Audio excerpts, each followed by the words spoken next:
Bonjour à toutes et à tous, je suis Mariam Sissé, coach en harmonie conjugale. J'accompagne les femmes à retrouver l'équilibre, l'harmonie et la complicité dans leur foyer. Mais avec toutes les astuces que les femmes africaines ont pour épicer leur chambre, je pense qu'elles doivent être épanouies sexuellement. Malheureusement, je dirais non. Mais pourquoi cela? Parce que beaucoup de femmes font l'amour pour juste satisfaire leur mari.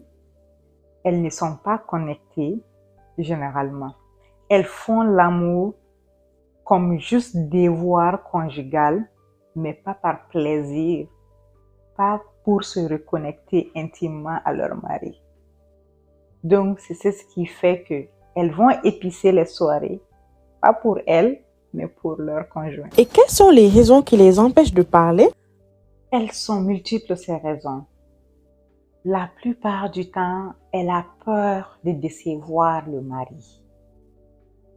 Elle a aussi souvent des traumatismes d'enfance qui l'empêchent de s'épanouir dans son intimité. Elle a aussi peur qu'on lui dise qu'elle est trop expérimentée parce qu'on dit chez nous, souvent en Afrique, qu'une femme qui sait bien s'y prendre au lit, qui montre qu'elle a du plaisir, euh, ça veut dire qu'elle est trop expérimentée, elle a trop vécu avec d'autres hommes avant de se marier. Donc, elle cache sa frustration. Elle manque aussi de connaissances sur leur propre corps.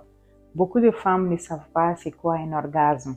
Beaucoup de femmes ne se sont jamais touchées, ne savent même pas c'est quoi leur col d'utérus. Donc vous imaginez, il y a des femmes même quand elles ont des infections, le fait de le détecter, de sentir est-ce que c'est vraiment une infection ou c'est une odeur normale qui n'a pas d'impact sur ma vie, sur ma santé, elles ne sont pas capables de le faire par peur, par pudeur, parce qu'on leur a appris qu'il faut garder la pudeur. La pudeur, elle est bien dehors, elle est bien quand tu es avec les autres. Mais s'il s'agit de ton propre corps, de t'épanouir sexuellement, il faut laisser la pudeur de côté et trouver les moyens pour t'épanouir. Parce que l'épanouissement sexuel dans le couple, elle est autant important pour l'homme, mais aussi pour la femme. Quel est le problème avec les hommes en général? Les hommes, ils utilisent généralement la sexualité comme moyen de pression ou